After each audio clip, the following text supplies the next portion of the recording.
All right, guys, this is my longtime, logically intellectual coworker, Steven. And oh, do you realize what we were doing like about a year ago today? I was filming clouds on our way to our group trip at Disneyland, and you were making fun of my videoing of the clouds. I remember that. This is Disneyland. Was that at the end of October? Yeah.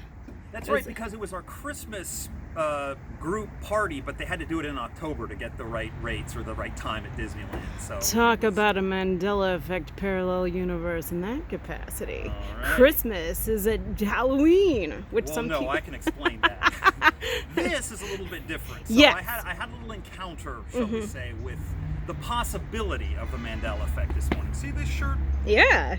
Nice shirt. Had it for years. Right. I like it. I enjoy it. I'm going to a kind of an event tonight. I want to look a little bit nicer. So as I was looking through my closet, looking at my shirts this morning, I found this, picked it out, set it aside, kind of said, hey, here it is. This is what I'm going to wear. Took a shower, came back. There it was. Right next to it, I noticed a shirt I had never remembered seeing before. It looked very much like this, slightly darker, and the kind of like the circles on it were white, and the background was more like black. It was a polka dot shirt? It was a very similar design. That's so girly, though. Men don't wear polka dots. Not in this reality. Well, I'm going to see Ringo Starr tonight. I so know. I want to look a little bit more 60s. Interviewed by David Lynch. Interviewed by David Lynch. Which is crazy. He's a Mandela effect in and of itself. I know, right? But I said, where the second shirt, where did that come from? I don't remember getting that. I don't remember purchasing it. I certainly don't remember having a shirt as similar to this one in my collection. And that's when it hit me. At least I understand now what the Mandela effect is. I'm willing to bet that I just forgot. Frankly, I don't know where I get or forget where I got most of my clothes. But it did hit me with a hard thing of like, I have no idea where this came from. And so while maybe this wasn't in my closet before. There is that possibility. Well, that happened with me once because I wear these tunic tops. And so I got this tunic top from Old Navy. I, unlike you, remember where I get almost all my clothes because I barely ever go shopping. And I'm assuming that's the same with you. It is. Like, neither one of us are clothes horses, No, I we're don't not. think. No. But anyway, so it was this all black tunic top, and I just thought it was hanging straight down. It was like cotton. It was like very soft cotton. So it's nothing that you would ever expect to be pleated, because pleated material is usually much thicker and heavier and harder. Like, not, what's the word? It's not harder, but it's more like solid. It goes straight down. It's something you could starch. Right, and thicker, not as flowy. Anyway, so I looked down and I'm like, oh my God, the skirt to this tunic top is pleated. I never remember it being that way. So that was weird, and it could have just been a case where I didn't notice, but it looked more like a dress, and I was like, that was just so strange. But the funny thing with that shirt is, and not to diss anything, it's a perfectly good shirt. Let's not make it a referendum on the shirt. No. But it's not something that you would necessarily buy as a spare. It's not like, oh, I gotta have two of those. Well, yeah, I got two of these. Right. If I got it from anyone, I probably got it from somebody, because I inherit clothes, and if people want to give me clothes that they think will fit me and if they look nice, I'll take them. So it's not like I'm stuffy about it, because I'm not a clothes horse and I don't like to go shopping. Right. I'd rather inherit clothes. The jacket I'm going to be wearing tonight is actually a jacket Chris Harmony gave me. See, but you remember that because you and Chris are close. Like, I would think you would remember getting a shirt from somebody in the personal sense rather than just going to like TJ Maxx or some dumb shit like that. I do, and I could tell you which ones I've gotten from my brother. Right. So yeah, so that makes it a little bit, maybe even a little bit more mysterious. More Mandela effecty. Yeah.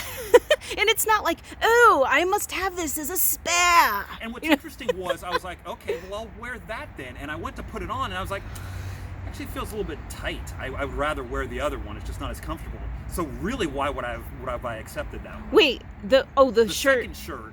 The spare. I ended up not wearing today because it was. I probably won't wear it a lot. Because so you did try it on? I thought you just saw it lying. No, I did try it on. Okay. So I was like, let's see how this looks, because I don't have any recollection of ever trying this on before. And polka dots is more 60s-ish. Yeah. For Ringo Starr. So anyway. Ringo Starr's son plays with The Who now, because remember when... I know, I saw him the other night.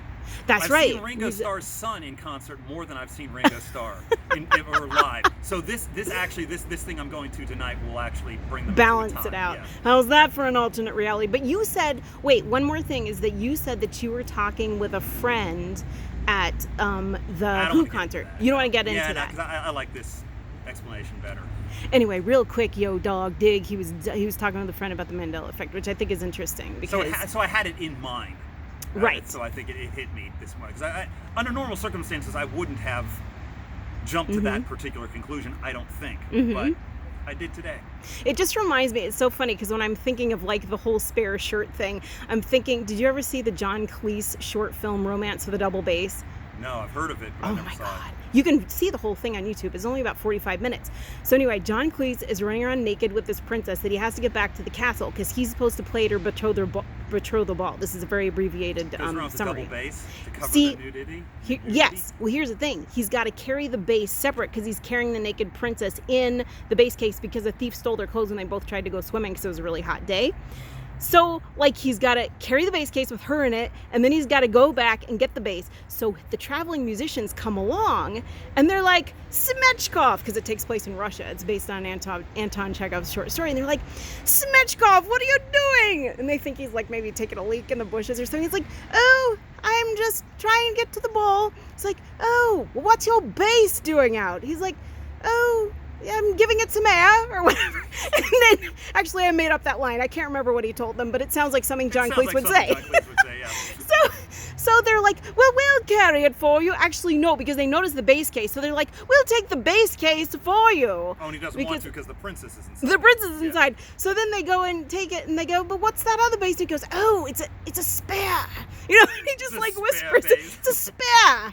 And then they take the princess to the betrothal ball, and they're like, we'll do it for you. He's like, no, don't bother. He's like, oh, you do the same for us. He's like, no, I wouldn't. I'd never help you, never. I hate you both. It's like it always comes back to hatred at one point or another with John Cleese. It's so true. Oh my God. So anyway, I guess that's a wrap, baby. That's a take. Better be. I have to get back to work.